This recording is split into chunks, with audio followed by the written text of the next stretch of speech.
Estoy convencido de que la mayoría de los adultos que estamos aquí presentes y también algunos de los jóvenes, pero sobre todo los adultos, cuando éramos más jóvenes, hemos escuchado la misma frase de boca de nuestros padres.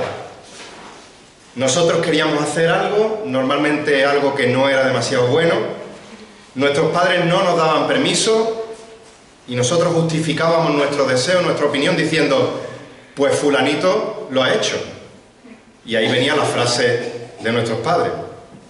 ¿Y si fulanito se tira de un precipicio? ¿Tú te tiras también detrás de él?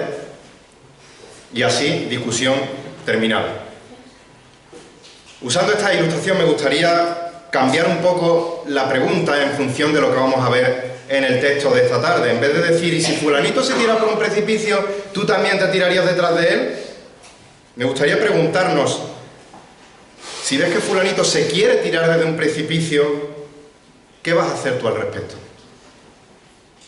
¿Buscas un sitio cómodo para sentarte, con unas palomitas y disfrutas del espectáculo? ¿O tratas de convencerle de que no se tire del precipicio para salvar su vida? Y aplicándolo a los creyentes podríamos preguntar, si ves que tu hermano en la fe se aleja de Dios, o que un no creyente se va de cabeza al precipicio que le lleva a la condenación eterna en el infierno, ¿qué vas a hacer tú al respecto? Terminamos hoy la carta de Santiago. Comenzamos a estudiarla el 5 de mayo de 2022. Y a lo largo de estos 5 capítulos hemos estado viendo que el propósito principal de Santiago al escribir esta carta es que podamos examinar y poner a prueba la genuinidad de nuestra fe. A lo largo de estos capítulos nos ha ido dando una serie de mandatos, una serie de órdenes, una serie de instrucciones para que pongamos a prueba y examinemos cómo está nuestra fe. Por ejemplo, un verdadero creyente ha de caracterizarse por responder de manera adecuada ante las pruebas y ante las tentaciones, sujetándose y obedeciendo la palabra de Dios. La fe de un verdadero creyente ha de mostrarse visiblemente por medio de obras que proceden de un corazón regenerado. Un verdadero creyente no hace acepción de personas en ningún sentido, ni adulando ni discriminando. Un verdadero creyente controla su lengua, evitando hablar mal de otros, no murmurando, no difamando, sino hablando correctamente bajo el filtro de la sabiduría de la palabra de Dios y no bajo la sabiduría de este mundo. Un verdadero creyente se somete humildemente a la voluntad revelada en la palabra de Dios.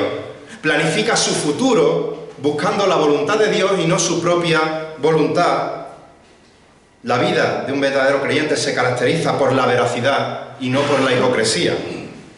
Pruebas y evidencias a la luz de las cuales podemos evaluar cuál es el estado de nuestra fe.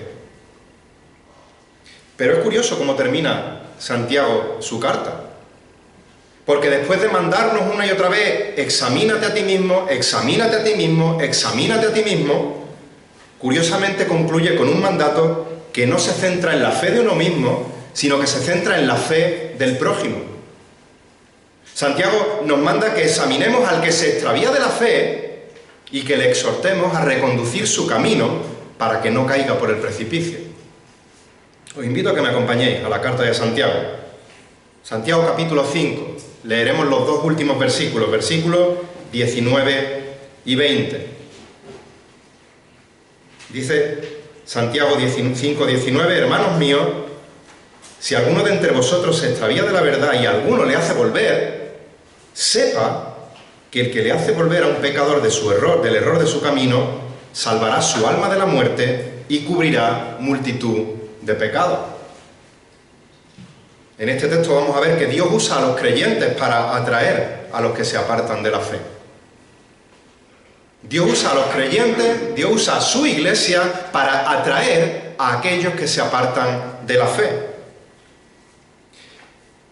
Y en el versículo 19 veremos el llamado a la acción de traer a los que se apartan de la fe.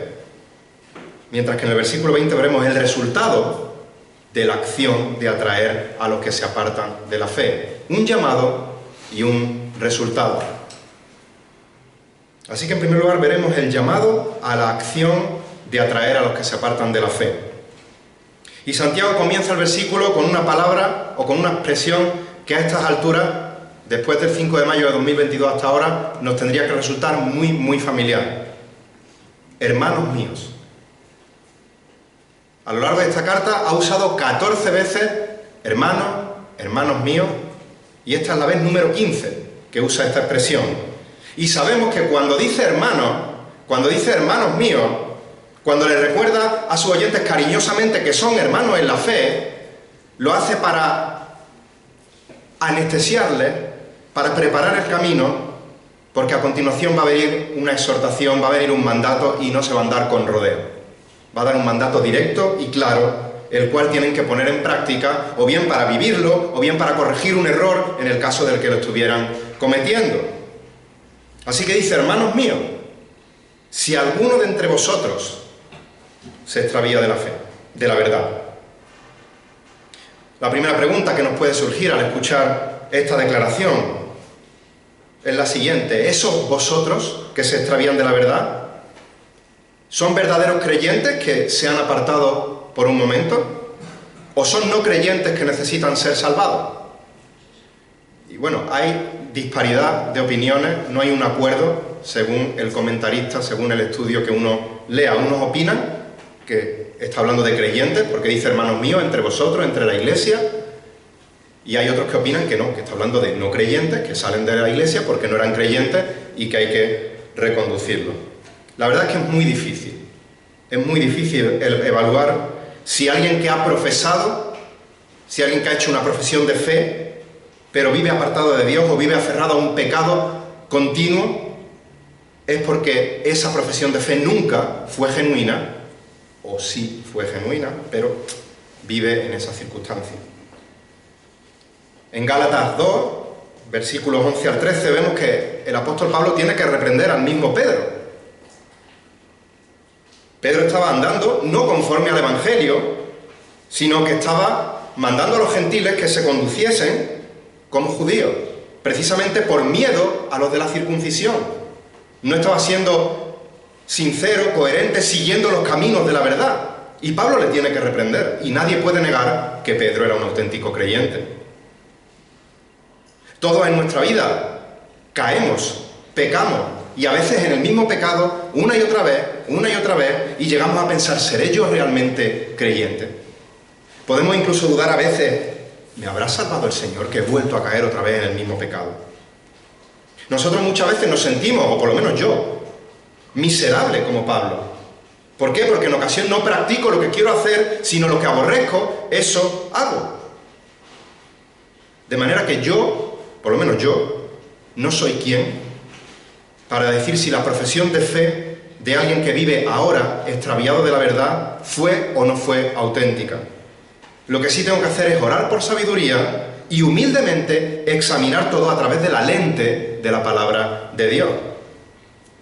Y no podemos negar que en nuestro vocabulario evangélico, entre comillas, eso de vocabulario evangélico, hemos acuñado términos tales como un creyente apartado, como un creyente que se ha enfriado, pero este concepto no aparece en la Biblia. Hemos escuchado personas, o hablar de personas que abandonan el camino de la verdad, que viven como el mundo, pero se afirma que van a gozar de vida eterna porque un día hicieron una profesión de fe. Pero la carta de Santiago nos está hablando de que una fe verdadera es una fe que persevera. Una fe verdadera es una fe que permanece. Es una fe que se muestra de manera práctica en obras. Es una fe que se muestra en una forma de vida que sigue las huellas, el ejemplo del Señor Jesucristo mediante la obediencia a su palabra. El apóstol Pablo dice en 1 Corintios 15, en los dos primeros versículos, 1 Corintios 15, 1 y 2, os hago saber, hermanos, el evangelio que os prediqué, el cual también recibisteis, en el cual también estáis firmes, por el cual también sois salvos, si retenéis la palabra que os prediqué, a no ser que hayáis creído en vano.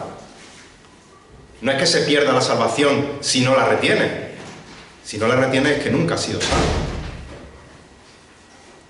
Hebreos 10, 39. Pero nosotros no somos de los que retroceden para perdición, sino de los que tienen fe para la preservación del alma. La fe verdadera persevera en el Evangelio que le salvó, retiene la palabra de Dios y la pone en práctica. Por otro lado, la Biblia también es clara en afirmar que aquellos que abandonan la fe que una vez profesaron están dando muestras visibles de que esa fe nunca fue genuina, que nunca fueron salvos. Dice 1 Juan 2:19, salieron de nosotros, pero en realidad no eran de nosotros. ¿Por qué? Porque si hubieran sido de nosotros, habrían permanecido con nosotros. Pero salieron a fin de que se manifestara que no todos son de nosotros. Leí un comentarista, Douglas Moo, que decía lo siguiente, y cito: la doctrina correcta no se puede separar de la conducta correcta. El cuerpo debe hacer lo que la mente piensa y lo que la boca confiesa. El que no vive así es carnal, pecaminoso y de doble ánimo. Citando precisamente Santiago 1:8 y Santiago 4:8. Juan Pablo no hace mucho tiempo tuvo una predicación excelente sobre la parábola del sembrador. Vimos que la semilla que cayó en pedregales ilustra a aquellos que hacen una profesión de fe pública, que muestran externamente gozo al oír la palabra de Dios, sienten gozo en la comunión de los creyentes, pero cuando viene la prueba abandonan la iglesia, demostrando que su profesión de fe no fue verdadera. Y yo soy consciente de que son palabras duras. Son palabras que nos duelen grandemente. ¿Por qué? Porque nosotros tenemos, muchos de nosotros, familiares, amigos, padres, madres, hijos, hermanos, abuelos, que estuvieron durante tiempo reuniéndose con nosotros, mucho tiempo reuniéndose con nosotros, que hicieron profesión de fe y que ahora viven apartados de Dios, y no podemos dejar que nuestros sentimientos hacia ellos nublen nuestra realidad en cuanto a sus corazones. No podemos aferrarnos a su profesión de fe pasada para justificar su vida presente alejada de Dios. Y repito, yo no soy quien para decir si su profesión de fe fue o no auténtica. Solo Dios conoce los corazones. Pero lo que sí nos muestra la palabra de Dios, y sí nos manda, y Santiago nos está haciendo, es un llamado a los creyentes para que acudamos en auxilio de aquellos que se han apartado de Dios, ya sean creyentes verdaderos que se han apartado por un tiempo, exhortándoles a que vuelvan al camino correcto, ya sea que abandonasen la iglesia porque nunca fueron creyentes y necesitan ser confrontados con la palabra de verdad para recibir el Evangelio para salvación. Si alguno de vosotros se extravía de la verdad. Esta expresión en el original, en el griego, significa ir a la deriva, ser engañado, extraviarse, desviarse, alejarse, descarriarse. Y por supuesto la verdad se refiere a la palabra de Dios. El Señor Jesús dice en Juan 17:17, santifícalos en tu verdad, tu palabra es verdad. En Santiago 1:18 leímos que Dios, en el ejercicio de su voluntad, Él nos hizo nacer, ¿por qué?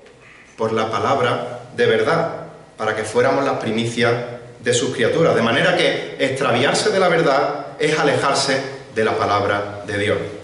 Es descarriarse del camino que traza la palabra de Dios por el cual debemos andar. Y las causas de este extravío pueden ser muchísimas, pero las podemos agrupar en dos categorías, en dos grupos. La primera es una causa externa. Uno puede ser engañado ante la verdad de Dios en términos doctrinales debido a que desde fuera escucha enseñanzas falsas de falsos maestros. De ahí que el apóstol Pablo le advierte a Timoteo en 1 de Timoteo 4, versículo 1.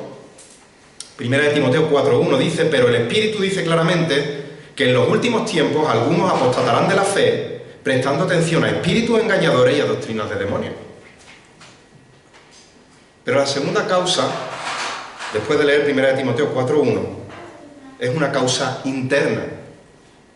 Uno mismo se puede extraviar de la verdad desde dentro, abandonando conscientemente la verdad del Evangelio por causa de algún pecado al que esté aferrado y no esté dispuesto a soltarlo. sea cual sea el motivo del extravío de la verdad, tenemos que saber que esto no sucede de la noche a la mañana. Esto es un proceso que se va fraguando a fuego lento en el corazón de uno, poco a poco, hasta que cuando uno, casi sin darse cuenta, está apartado del Señor. No se acuesta uno profesando por la mañana ser hijo de Dios y al día siguiente dice voy a vivir como el mundo. Por eso hay que ser consciente del peligro de coquetear con el pecado. Si juegas con fuego, al final te vas a quemar. Y los creyentes somos llamados, después de sacar la viga de nuestro propio ojo, a mirar la paja del ojo ajeno, a estar atento al pecado del prójimo para exhortarle a que no caiga en el peligro de extraviarse de la verdad. Y si ya se ha extraviado, a traerlo al buen camino. Ahora bien, tenemos que tener claro también que este extraviarse de la verdad no significa que tú te extravías de la verdad porque no piensas o no opinas lo mismo que yo. Eso no es extraviarse de la verdad. Extraviarse de la verdad no es cuando uno peca ocasionalmente. Una persona se extravía de la verdad cuando su práctica habitual de vida cotidiana es contraria a la palabra de Dios, a lo que la palabra de Dios dice cómo un cristiano debe de andar.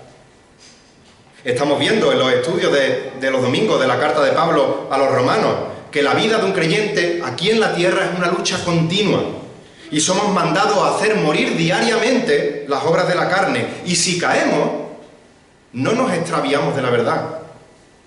Pedimos perdón arrepentidos de nuestro pecado, nos volvemos a levantar y continuamos peleando esa batalla en el poder del Espíritu, madurando en nuestro proceso de santificación progresiva. Pero el que se extravía de la verdad rechaza de continuo la palabra de Dios y lo demuestra en su vida práctica. Ante el peligro que se cierne sobre esa persona que se ha extraviado de la verdad, ¿cuál es nuestro papel como creyentes?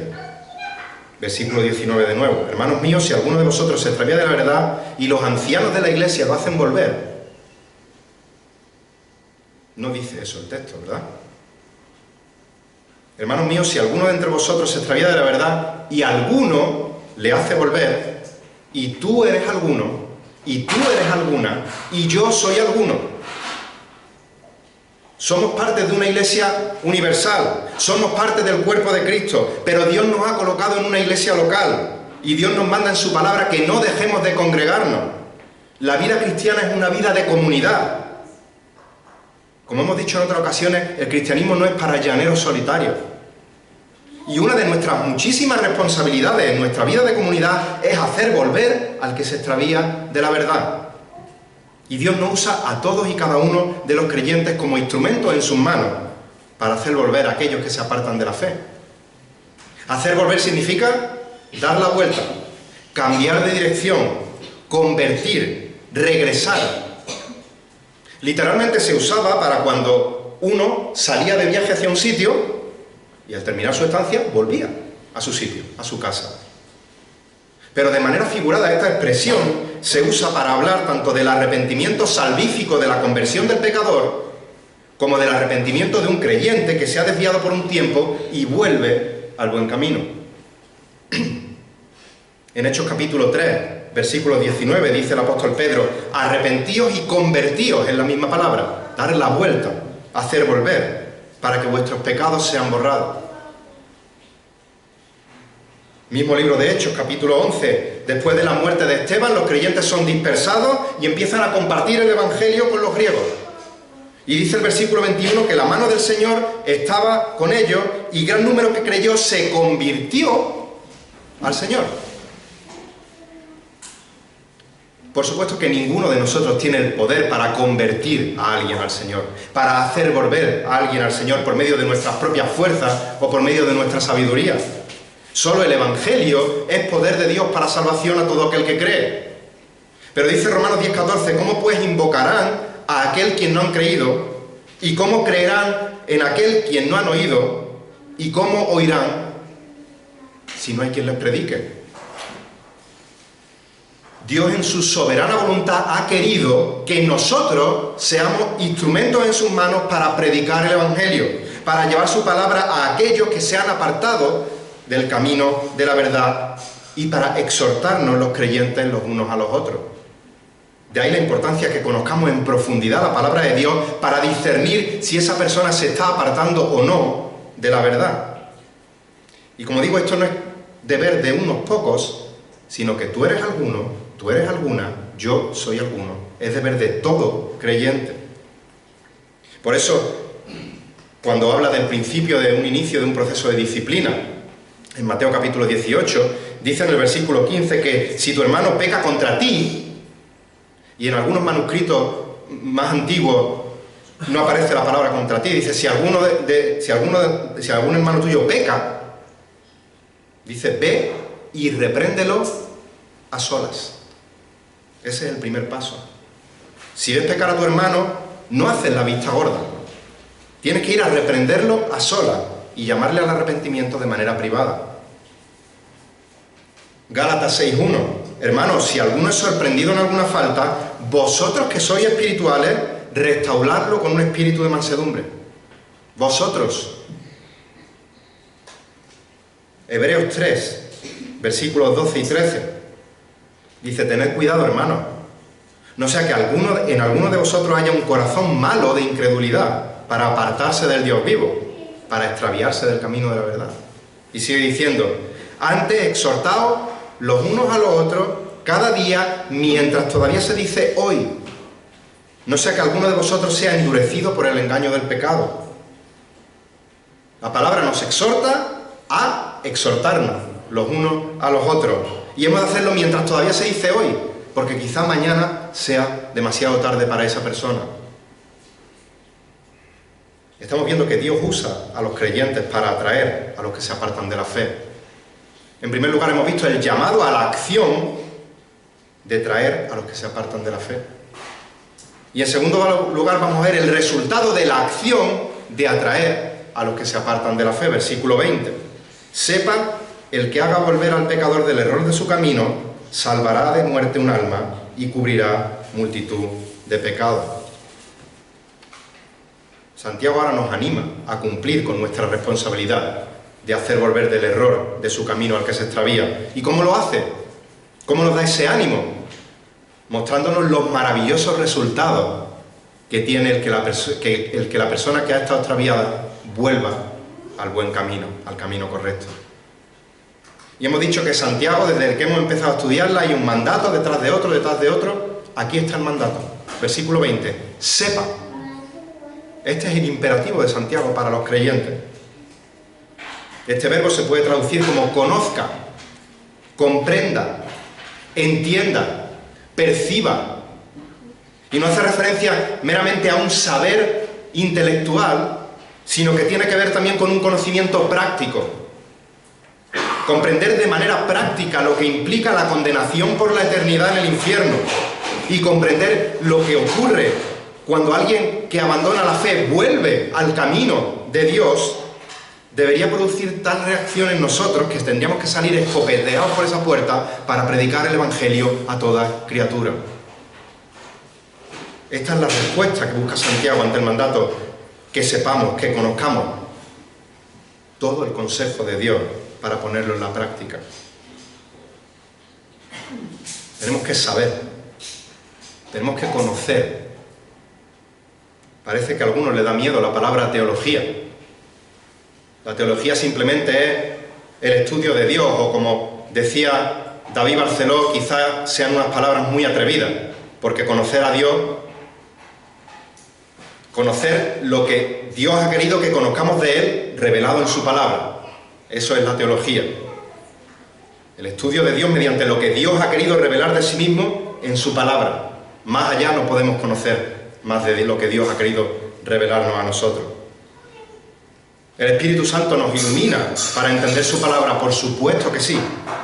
Pero si no conocemos la palabra, si no estudiamos la palabra, no hay nada en lo que pueda iluminarnos el Espíritu a nosotros. Y la palabra de Dios nos dice en Efesios 4:11 que uno de los dones que Dios ha regalado a su iglesia es el de pastores y maestros para que nos instruyan en el conocimiento de la palabra. Es un don de Dios, es un regalo que Dios ha dado a su iglesia. ¿Y cómo nos instruyen en el conocimiento de la palabra? Por medio de una predicación, por medio de un estudio bíblico, por medio de unas conferencias, por medio de un seminario bíblico. Y nosotros tenemos que actuar siempre, por supuesto, con discernimiento, como aquellos de Berea, filtrando todo lo que escuchamos a la luz de la palabra para ver si lo que nos están diciendo es verdad o no. Pero no menospreciemos los dones que Dios ha dado a su iglesia para que podamos estudiar y aplicar fielmente la palabra de Dios. Tenemos que saber, nos dice Santiago, sepa, es un mandato. Tenemos que conocer, tenemos que comprender, tenemos que entender todas las implicaciones de obedecer y desobedecer la palabra de Dios. Y eso solo se puede lograr, en primer lugar, con mucha oración y, en segundo lugar, con un estudio disciplinado de la palabra. Sepa el que haga volver al pecador del error de su camino.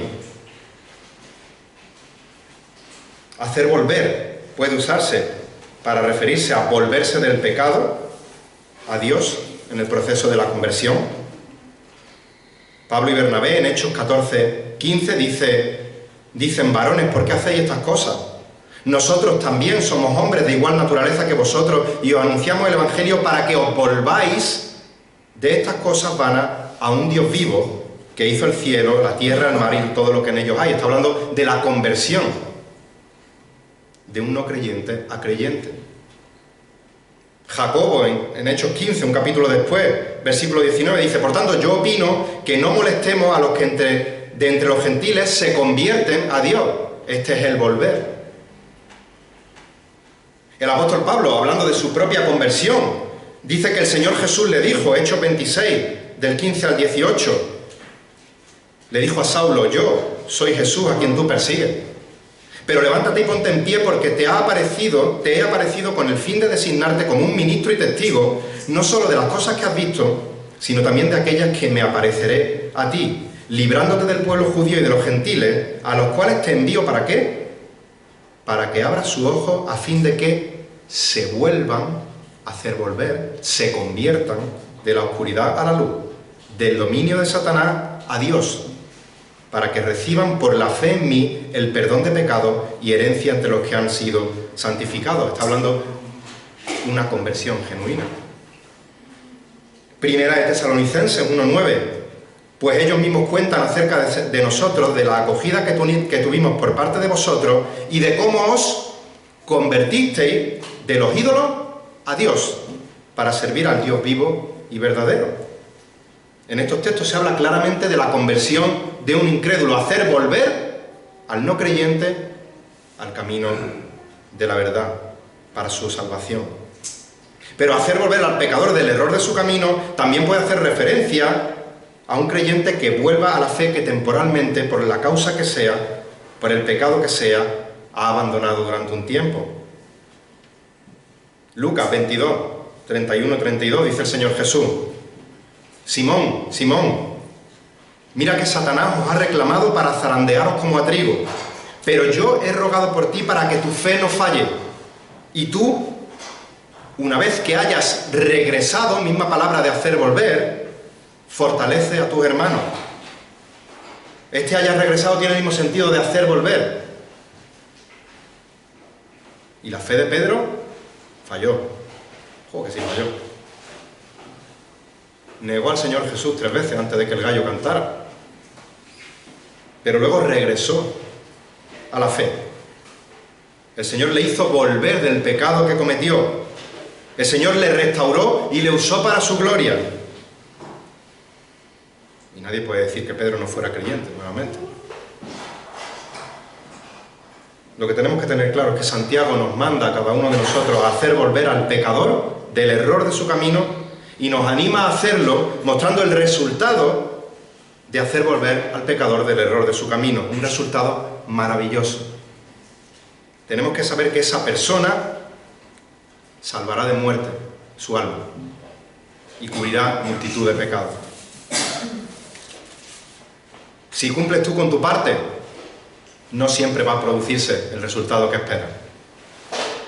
Puede que la persona que tú quieras ayudar se enfade, te rechace, te injurie, te calumnie, incluso te agreda físicamente, pero si eres consciente de que esa persona que vuelve del error de su camino al Señor salvará de muerte un alma y cubrirá multitud de pecados, tiene que moverte a salir de tu zona de confort y estar dispuesto a recibir cualquier respuesta de parte de la otra persona.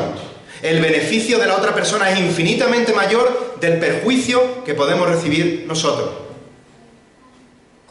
Por una parte, hay beneficios presentes. Hacer volver al pecador del error de su camino significa que ese pecador abandona su camino pecaminoso para volver a la senda que Dios le agrada.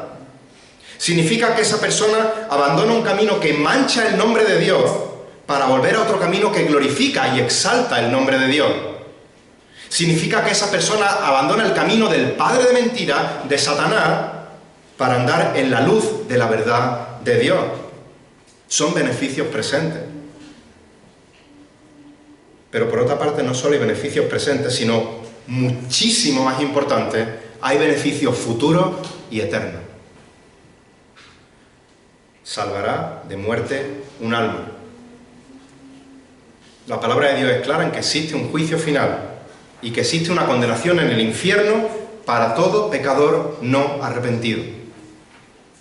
Por eso Santiago nos exhortaba en el capítulo 1, versículo 21, que desechando toda inmundicia y todo el resto de maldad, recibamos con humildad la palabra implantada que es poderosa para salvar nuestras almas. Si la persona muere hoy en el error de su camino, no hay esperanza para su alma. Pero si por la palabra de Dios le hacemos volver del error de su camino, si esa persona se arrepiente verdaderamente y acude a Cristo por fe, clamando por salvación, Dios salvará su alma. Y Santiago concluye diciendo, y cubrirá multitud de pecados. En una expresión paralela a salvar de muerte un alma, y ambas resultan de hacer volver al pecador del error de su camino. Cubrir tiene el significado de tapar, ocultar, enterrar. Y en la Biblia se usa para hablar del perdón de Dios. Salmo 32, versículo 1. Cuán bienaventurado es aquel cuya transgresión es perdonada, cuyo pecado es cubierto. Salmo 85, 2. Perdonaste la iniquidad de tu pueblo, cubriste todo su pecado. Salomón dice en Proverbios 10, 12 que el odio suscita rencilla, pero el amor cubre todas las transgresiones. Mientras el odio causa pelea, busca rencilla, busca confrontar, el amor perdona todas las faltas. De igual manera, aquel que vuelve del error de su camino a la verdad de la palabra, recibe el perdón de Dios, ya sea para salvación, ya sea para santificación.